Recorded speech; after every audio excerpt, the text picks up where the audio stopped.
yang terjadi pada cinta setelah pernikahan sebetulnya? Ibu, Bu, waktu nikah sudah jatuh cinta sama suami waktu itu? Oh, alhamdulillah.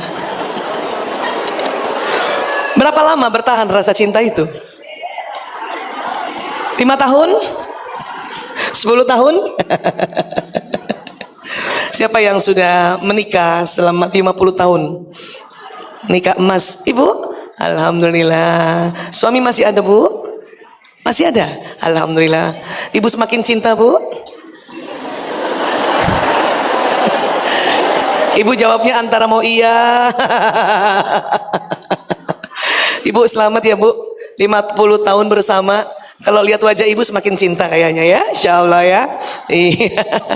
Siapa yang baru belum sampai 1 tahun menikah? Coba boleh angkat tangan. Oh, masya Allah, binar-binar cinta di matanya masih nampak. Yang lain udah berapa tahun ini? Kok kayaknya selalu untuk mendengarkan apa sih cinta? Kok aku kesel banget sama suami aku. Baik. Begini, cinta itu misteri memang. Tetapi kalau dari ilmu otak atau ilmu tubuh, cinta itu menggetarkan banyak bagian di otak. Ya, mudah-mudahan kelihatan gambarnya ya. Ini. Jadi fenomena cinta, ya. Nah, neurobiologi yang kompleks dalam otak, coba bayangin. Orang yang sedang jatuh cinta, beberapa bagian otaknya itu dibanjiri hormon cinta. Ya, saking banyaknya ini kadang-kadang ya otak suka bingung gitu karena sampai dalam-dalam itu hormon cinta membanjiri otak. Ya, nah saya sejak 98 memang sebagai dokter yang menangani anak-anak bermasalah narkoba. Orang pakai narkoba juga itu fly.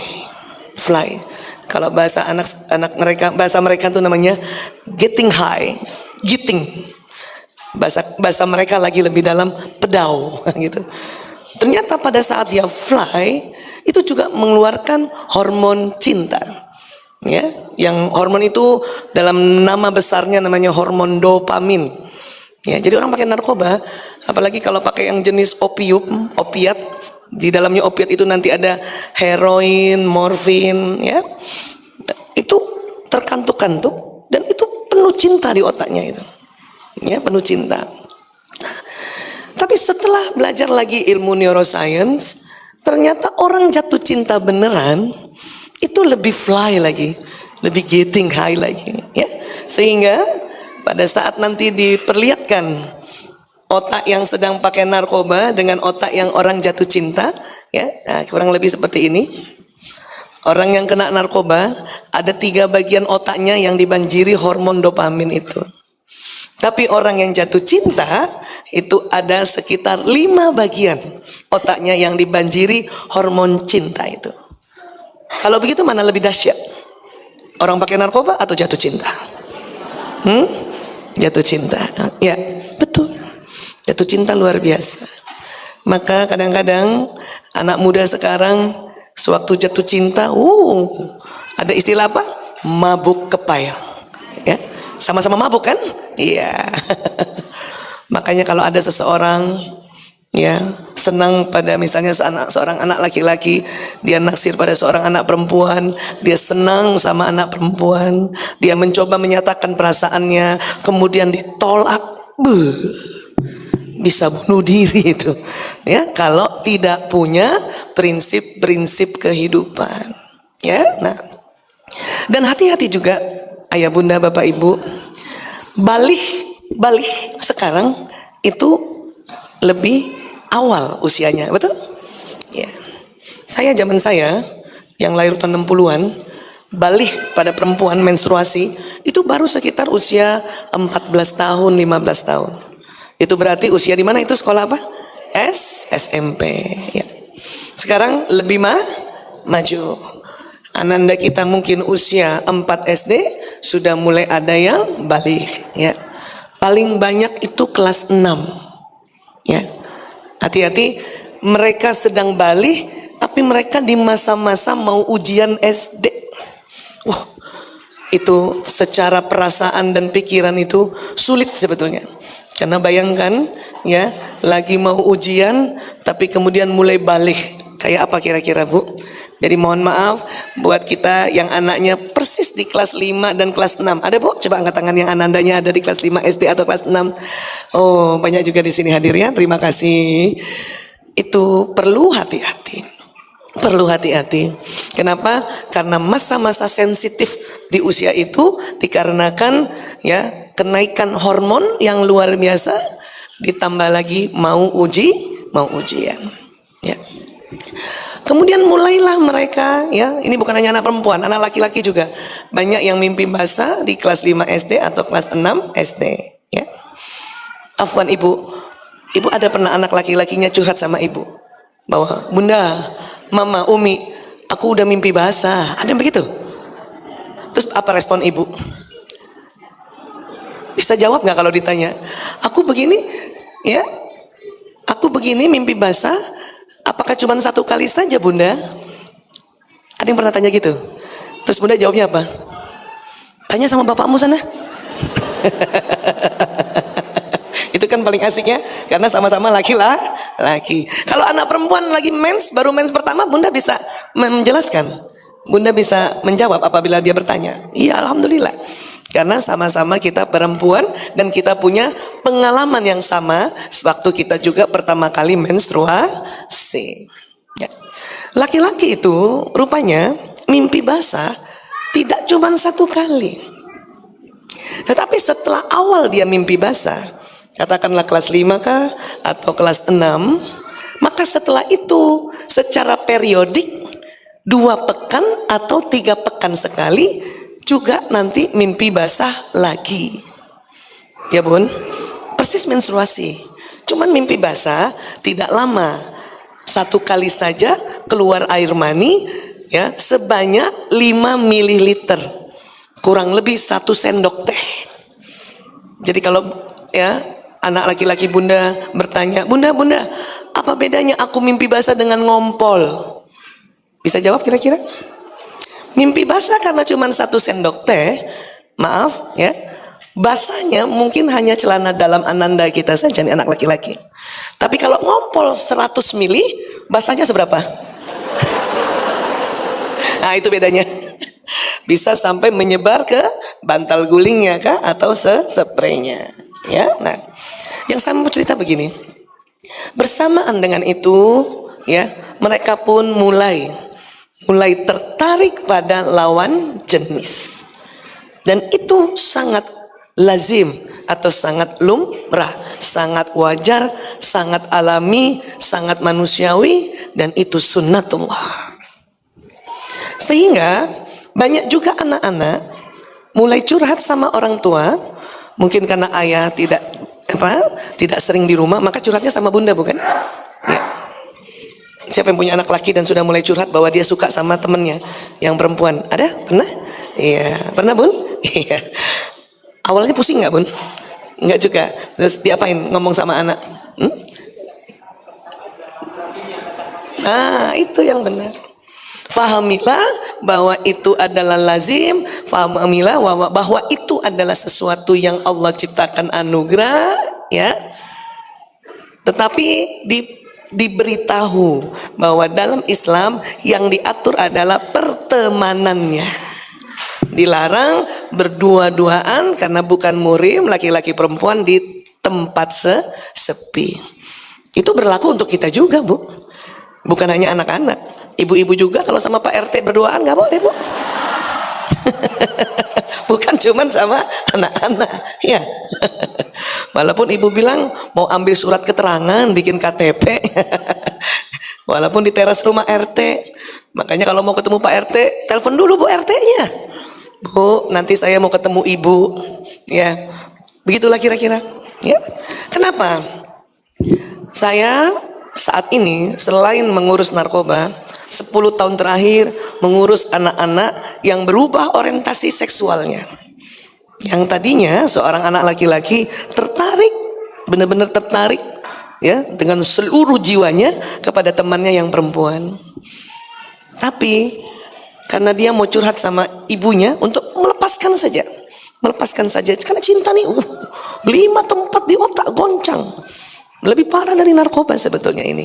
Ya, dia mau curhat sama ibunya. Pada kelas 5 SD nih. Bunda, aku seneng banget lihat temen aku dan aku kayaknya naksir deh. Bundanya langsung tanya, siapa? Dia menyebut salah satu nama teman perempuannya. Bunda langsung gusar. Kenapa? Bunda ketakutan bahwa anaknya nanti pacaran. Wah gitu kan. Karena dalam Islam menurut Bunda ya mengartikan bahwa tidak boleh pacaran. Mengartikan bahwa tidak boleh ada rasa tertarik pada lawan jenis. Mengartikannya itu. Bukan mengartikan mengatur pertemanan. Apa yang terjadi? Dilarang. Kalimatnya salah soalnya. Nggak boleh. Teman kamu laki-laki saja. Muhrim kamu anak laki-laki saja. Hati-hati. Kelas 5 SD kaget karena nggak boleh. Padahal dia lagi jatuh cinta. Kemudian kalimat bundanya adalah teman kamu laki-laki saja. Muhrim kamu anak laki-laki saja.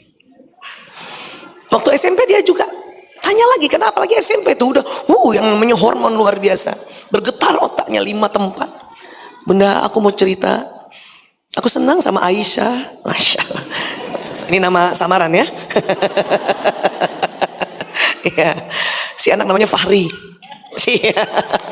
Samaran juga. Itu juga bundanya tambah marah. Nggak boleh. Kamu sama anak laki aja mainnya. Murim kamu tuh laki-laki. Tahu nggak Bu? Semester 4 jadi gay. Nauzubillah min dzalik. Padahal lahir normal. Sampai SMP juga normal. Ini yang saya maksud bahayanya orang yang sedang jatuh cinta karena 5 bagian otaknya bergetar, kemudian salah dimasukkan ya sebuah konsep. Cilakanya aktivis yang mengajak orang untuk merubah orientasi seksual itu mendunia. Karena juga disupport oleh dunia. Ya, kalau bahasa gampangnya aktivis LGBT ini disupport oleh dunia. Kita nggak tahu. Ya kan? Wah, saya waktu dengar anamnesis karena dia cerita, saya cari tahu kenapa permasalahan di awalnya apa, ya itu tadi. Maka sekali lagi, pahamilah orang jatuh cinta itu luar biasa. Ya. Saya juga punya 4 anak laki-laki dan 1 perempuan, lewati masa-masa itu juga. Nasihat saya seperti ibu tadi, ya, alhamdulillah. Jadi Bu, kalau anak laki-laki ibu naksir anak perempuan, bersyukur dulu. Keras-keras ibu bilang alhamdulillah. Ya Allah. Daripada Fahri naksir Ahmad. Ya kan? Benar ya Bu? Kebalikannya juga nanti anak perempuan ya dia ya naksir teman laki-laki, alhamdulillah. Supaya apa? Supaya mereka tidak tegang. Dalam rangka dia sedang menghandle 5 bagian otak ini yang sedang bergoncang. Ya. Saya sebelum menasehati pertemanan tanya dulu. Ada anak keempat saya, Mas Jaler. Dia cerita dia naksir sama temannya, disebutlah nama temannya. Alhamdulillah ya Allah, alhamdulillah. Saya tanya sama dia, kenapa kamu naksir dia nak? Cantik Bu. Wah, benar. Karena kata Rasulullah SAW, kalau mau mencari calon istri, ya lijamaliha, lihat kecantikannya. Bener aja dulu Bu. Namanya juga anak lagi jatuh cinta. Dan itu benar kan? Terus kenapa kamu naksir sama dia nak? Kaya Bu. Tambah benar. Karena mungkin arti kasar dari 5 liha. Karena hartanya. Atau bisa juga karena kepintarannya, kecerdasannya ya. Terus kenapa lagi nak? Ya. Anak pejabat Bu. Tambah benar. Kenapa? Linasabia. Nanti baru kita betulin ya. Ya. Supaya apa? Supaya dia mau cerita agar 5 bagian otak ini tenang. Ya. Narkoba aja yang 3 bagian otak ngebetulinnya lama Bu. Apalagi yang 5 daerah bagian otak yang terguncang. Ini anak-anak dulu ya, sebelum kita nih orang dewasa. Ya Bu? Iya. Terus apalagi nak? Pancing. Sampai mungkin dia cerita, tapi Bu, Masya Allah Bu, hafalan dia lebih banyak dari aku. Nah ini dia, didiniha. Ya. Dan waktu kita gembira gitu, ekspresikan aja, gak apa-apa. Anak sekarang kan senang juga kalau ibunya punya ekspresif. Anak sekarang paling males cerita sama orang tuanya kalau orang tuanya mukanya datar. Apalagi waktu dia cerita lucu, dia sudah ketawa, ibunya belum ketawa, bapaknya belum ketawa. Anak sekarang tuh males banget ya, ya. Ibunya mikir lagi apa lucunya gitu. Hati-hati loh Bu, kalau anak mulai SDK, SMP, apalagi SMA, dia cerita lucu dan kita masih mikir apa lucunya, nggak ikut ketawa, bahayanya apa? Dia akan cari orang di luar rumah untuk bisa tertawa bersama. Ya, hati-hati pas diajak ketawa nih bandar gimana. Maka ibu kalau anaknya cerita lucu ketawa aja dulu Bu. Ya Allah, Masya Allah, Masya Allah. Pas dia pergi, apa lucunya? Bisa begitu kira-kira. Ya Bu ya, Masya Allah. Jadi kembali tadi pengalaman kami. Jadi saya bilang sama anak laki-laki saya, iya nak, Masya Allah, kamu rupanya sudah mulai tahu kriteria-kriteria untuk mencari pasangan hidup yang sejati nanti. Oh itu kriteria ya Bu? Iya. Tapi memang yang paling penting yang tadi terakhir nak, lidi ini ya. Kamu lihat dia bacaan Qur'annya lebih hebat, kamu lihat dia sholatnya tegak dan sebagainya ya. Nah baru masuk tadi. Yang ibu minta nak, jaga pertemanan, tidak berdua-duaan di tempat sepi. Kalau aku mau ngobrol di kelas Bu, banyak teman-teman, ya nggak apa-apa kan rame. Kalau aku mau ajak makan, ajak sama teman-teman juga. Kalau aku mau ajak nonton film, ajak sama teman-teman. Suatu ketika dia minta uang nonton film. Waktu dia sebut jumlahnya banyak. Terus saya bingung, loh, emang karcis film sekarang mahal nak? Enggak, kan ibu bilang suruh ajak teman-teman. Jadi aku juga ajak teman-teman. Karena aku kepengen juga ajak dia nonton Bu. Makanya aku bikin pengumuman di kelas, siapa mau ikut nonton film? Satu kelas ibu. Akhirnya kita harus konsekuensi terhadap sebuah nasihat kita sendiri ya. Iya, saya modalin dia. Terus saya bilang makanannya sama minumannya bayar sendiri-sendiri ya, karena itu lebih mahal. Walaupun duduk jauh-jauhan. Maklumlah anak-anak lagi jatuh cinta 5 bagian. Dikit-dikit dia lihat ke temennya itu, bukan lihat filmnya. Tanpa diduga, yang perempuan juga. Pas bersamaan begini cuman. Tapi begitulah jatuh cinta. Kita tidak bisa saklek-saklek banget Bu. Ya. Karena bisa jadi menyimpang. Karena di luar rumah banyak banget orang-orang yang sengaja memberikan informasi bahwa ya, menikah pada sesama jenis itu jauh lebih menguntungkan. Karena tidak akan baper. Gitu tuh propagandanya.